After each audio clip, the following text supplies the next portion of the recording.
Alors comme ça, la réalité n'est pas fonction de l'idée qu'on s'en fait?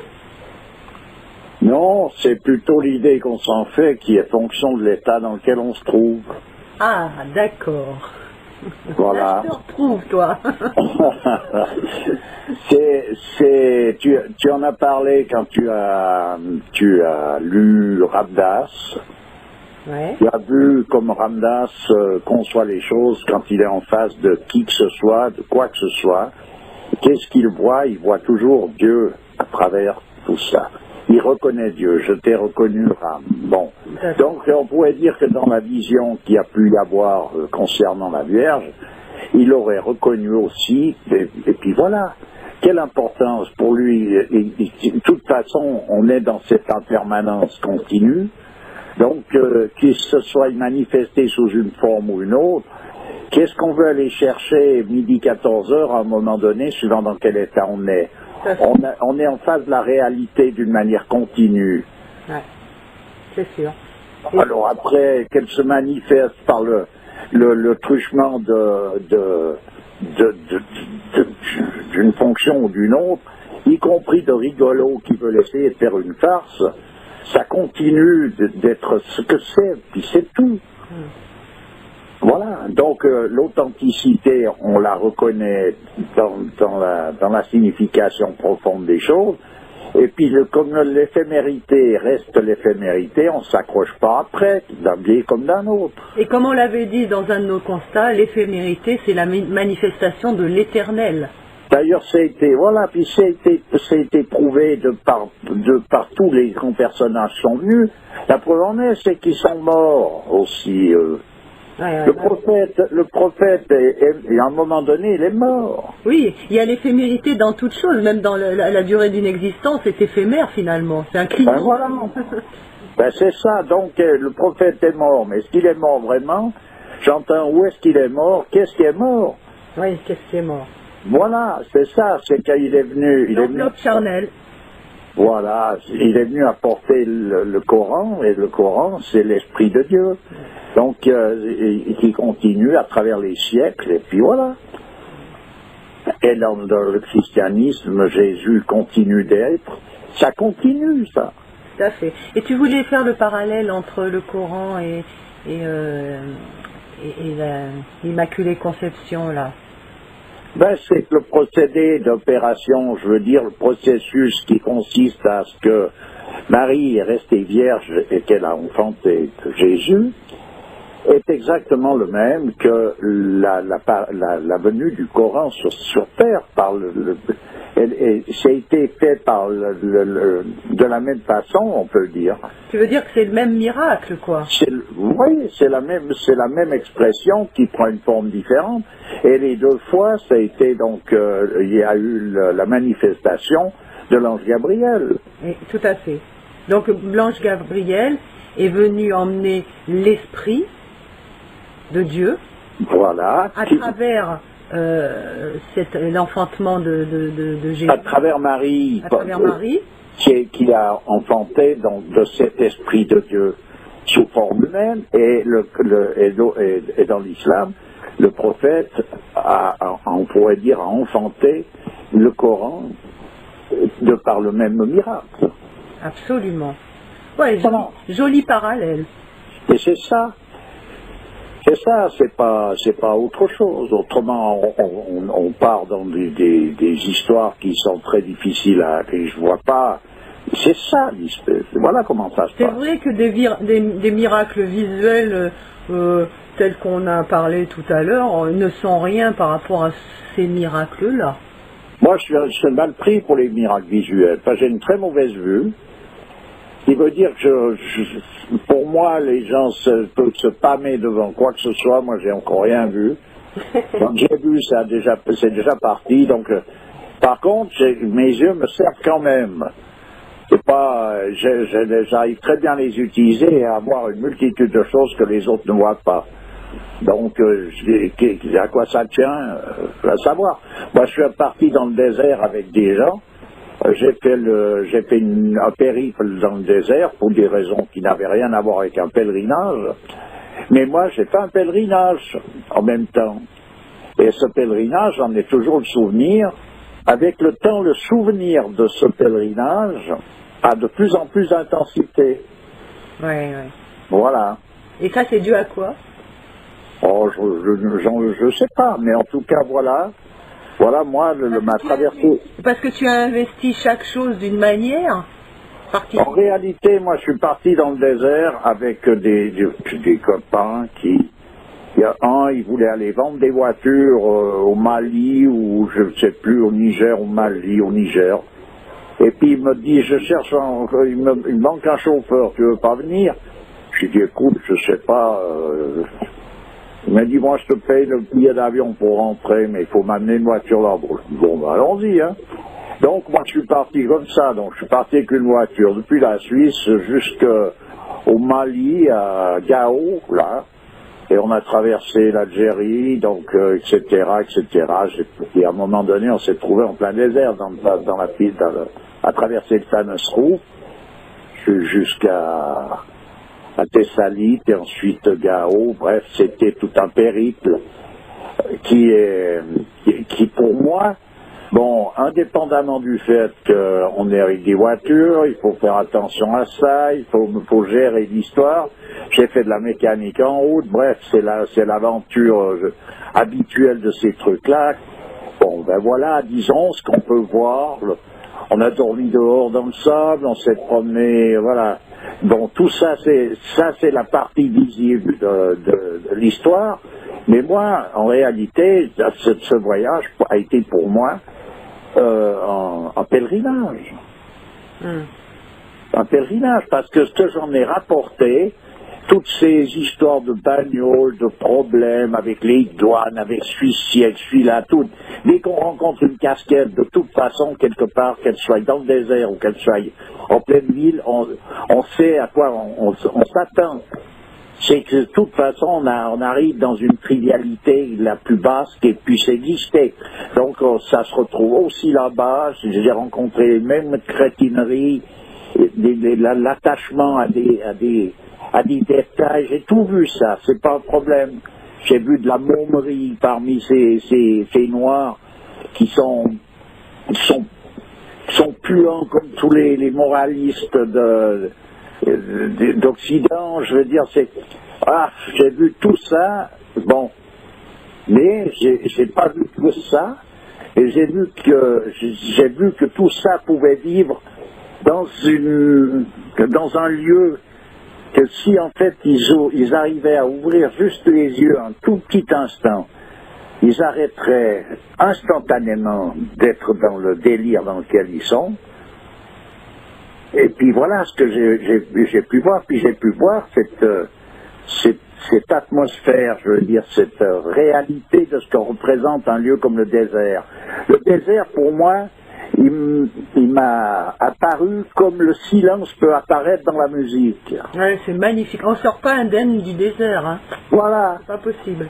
Voilà, donc moi je l'ai senti, je me suis senti embarqué là, à un moment donné, parce que j'avais beau être avec du monde, t'as des moments où t'es seul. D'ailleurs, j'étais seul dans ma bagnole à Trinvalet, donc tout d'un coup je m'arrête pour une raison ou une autre, je lève la tête, je regarde à l'horizon, et hop, je sens tout ça qui se retrouve finalement à l'intérieur de moi. Ouais. Ah là, c'est extraordinaire, moi Voilà, donc c'est pour dire à un moment donné que la vision qu'on a des choses, elle est toujours en rapport à l'état dans lequel on se trouve. Donc moi je ne savais pas qu'il allait m'arriver cette chose-là. Je ne savais pas que j'allais voir ça comme ça. Tu te retrouves vraiment face à toi-même. Moi, je suis parti dans le décor à aller livrer une voiture au Mali, c'est tout. Ça me fait un voyage, je trouve ça sympa, puis j'étais content d'aller dans le désert.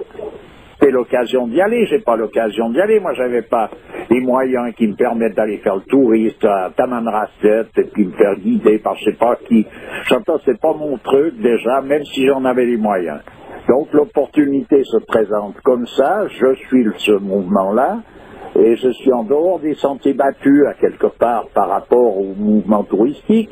D'ailleurs, j'ai pas rencontré grand monde comme touriste, j'ai vécu avec les gens du coin. Ensuite de ça, je suis rentré, au lieu de rentrer par avion, je suis rentré avec les gens du coin qui traversent le désert. Il y a tout un commerce qui se fait avec des camions qui circulent. Et ces gens-là vont et viennent. Et bon, moi, je suis resté avec tous ces gens-là. On est passé par ceci, par là, jusqu'à rentrer. Et j'ai vu ces gens vivre. Et il y a, en fait, plus ces personnages sont hors du circuit de conventionnel, c'est-à-dire de cette espèce d'attitude moderne, plus ils sont près du désert et de la signification que ce désert a. C'est-à-dire qu'ils y sont, tu les vois, ils sont eux-mêmes émerveillés par le lieu dans lequel ils vivent. Malgré qu'ils galèrent, c'est ce que veut dire, cet émerveillement, il se manifeste dans leur attitude, dans leur façon d'être. Ils sont beaux dans leur attitude, ils sont pleins de noblesse. Donc cette noblesse, ils la reçoivent de quelque part. Bon, il en reste plus beaucoup, des comme ça. Ah, mais qu'il en reste plus, c'est possible, mais moi je sais que j'ai réussi à en rencontrer, donc oui, je sais que ça existe. C'était en quelle année? Ah ben, ça commence à dater, mais... Parce que moi, j'y suis retourné plusieurs fois dans le désert et je peux te dire que maintenant, ça prend la même tournure que tout le reste, malgré tout. Mais déjà à l'époque, vous avez déjà pris la même tournure, c'est Tamanrasset.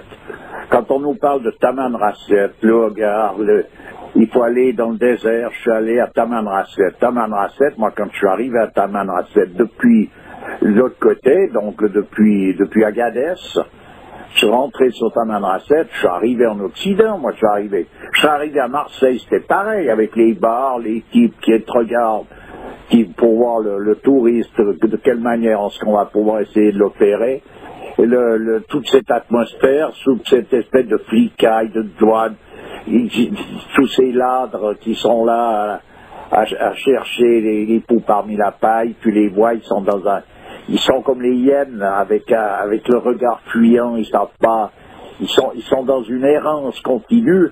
Je suis arrivé là, c'est Marseille, puis encore, et encore. Marseille, ils étaient en train de revenir un peu à la surface par rapport à ça. Donc tu arrives à Tamanrasset où les gens viennent se plonger dans le désert, et moi je suis sorti du désert quand je suis arrivé là. Moi, j'étais plus dans le désert. Tamanrasset, pour moi, c'est pas le désert. Tu vois ce que je veux dire? Alors, on peut s'écarter du bled et aller à pied un peu dans le sable ou aller, je sais pas. Mais moi, je me suis retrouvé dans le désert où tu sens qu'à un moment donné, tu es hors de toutes ces considérations-là. Parce qu'à un moment donné, tous ces guignols de service, ils veulent pas aller s'installer dans un lieu où il n'y a rien. Ça leur va pas. Il leur faut un bled où ils peuvent se satisfaire à quelque part. Mais de vivre là, dans plein désert. Moi, j'ai vu des gens traverser le désert à pied. Ils traversent, ils font 700 km à pied. Ils mettent 10 jours. Et ils sont à pied avec tout leur barda. Et le seul trésor qu'ils cherchent, c'est de l'eau. Ils boivent l'eau qui leur est nécessaire. Et puis voilà. Ben ça peut être fait pour un exploit sportif, peut-être pour quelqu'un d'ici qui veut aller se le jouer celle-là, mais eux là-bas, ils ne en font pas un exploit sportif. Et puis en tout cas, ce qui est certain, c'est que tous les casquettards qui s'asseyent sur des ronds de cuir de bureaux de là-bas, eux, ils vont pas se lancer dans ce genre d'histoire. Ah ben non, alors c'est pas leur... Ils sont derrière leur whisky, qu'ils soient musulmans, qu'ils soient chrétiens, qu'ils soient n'importe quoi, ils sont bourrés à telle heure, et puis voilà. Et ça prend finalement la même tournure, tu vois, il y a juste un côté plus folklore, mais ça prend la même tournure partout dans le monde, ce genre oui, et puis tu parles d'une époque, tu vois, ça fait passer 30 ans, ça fait 35 ans, ou 40 ans, ça fait 40. bientôt 40 ans, ouais. Ouais. C'est pour ça que je te dis maintenant, il reste plus grand-chose de tout ça, je peux te le dire. Oui, mais ils étaient déjà en plein. Moi, je me suis fait prendre en otage par un noir là au Mali. Ah, j'étais son frère et son ami. Pourquoi? Parce que je venais de Suisse, puis que lui, il a fait ses études en Suisse. Alors, il m'en racontait les souvenirs qu'il avait dans les bistrots quand il était autour du lieu où il faisait ses études. Et puis, en réalité, il était là-bas, il avait un espèce un truc pour recevoir ses amis. C'était un buffet froid à l'année, c'est-à-dire on peut te servir à manger, à boire à n'importe quelle heure du jour et de la nuit. Puis lui, chaque fois que je l'ai vu, il était bourré. Voilà, je parle de ça il y a 40 ans, et j'étais là-bas au milieu de ces noirs. J'ai vu le ministre, j'ai eu affaire au ministre, à tous ces grosses têtes du coin. Ils étaient minables. Je veux dire minables. Ils se veulent quelque chose, et ce quelque chose, en quelque sorte, c'est des baudruches, comme tout ministre qui se présente comme étant quelqu'un parce qu'il est ministre. Ouais. Il est avant tout un homme, et puis son rôle est de jouer le rôle d'un ministre dans un État, ou bien il est ministre, et puis alors là, il n'arrive pas à jouer le rôle d'un homme. Oui, oui. Et bien là, en l'occurrence, voilà, j'ai vu ça, j'ai eu droit aux danses des jeunes filles de 12-13 ans qui viennent danser, chanter. Quand on tape dans les mains, elles s'en vont.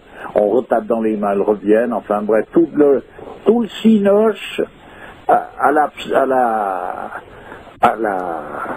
mode du coin. Tout le kino. J'ai tout eu droit à ça. Et j'avais qu'une hâte, c'est de m'en échapper, parce que je venais de traverser le désert, et puis j'arrive, chaque fois que tu arrives dans un coin, les gens se réjouissent d'arriver dans un bled, et ben moi je me réjouissais d'en foutre le camp. Ouais. Parce que c'était que dans le désert que je pouvais me retrouver, parce qu'il n'y avait pas tout cet effet de guignolerie. Ouais. Tu vois? Ouais. J'ai eu l'occasion de voir un mirage. Mais ce mirage, il n'est pas venu m'en tartiner avec des histoires à dormir debout. Tandis que quand t'arrivais dans un bled, j'arrive au Mali, à Gao, j'allais, ça y est, ça commence, ça démarre, avec ça, avec un papier par-ci, avec des histoires à dormir debout, de partout, j'ai rien vu de vaillant. Pas une de bonne. Tu comprends l'histoire? Oui, je comprends bien. Voilà, et puis on me présente le mystère. L'abus de pouvoir, ça y va, hein, dans certains endroits, tu vois. Quelqu'un qui a un petit poste, qui se prend pour je ne sais quoi, et qui vient te mettre des bâtons dans les roues, c'est commun, hein. Ben oui, parce qu'à un moment donné, donc c'est ça la grande illusion, c'est qu'à partir du moment où on te donne un poste, tu deviens ce poste par rapport à un cliché qui est, lui, quelque chose qui est totalement négatif. Tout à fait. Si tu maintiens un cap vraiment, que tu as dans une certitude d'un vrai croyant, tu vas manifester à travers le poste que l'on t'a donné, tu vas manifester justement, tu vas te manifester comme quelqu'un qui est en rapport continu avec son principe.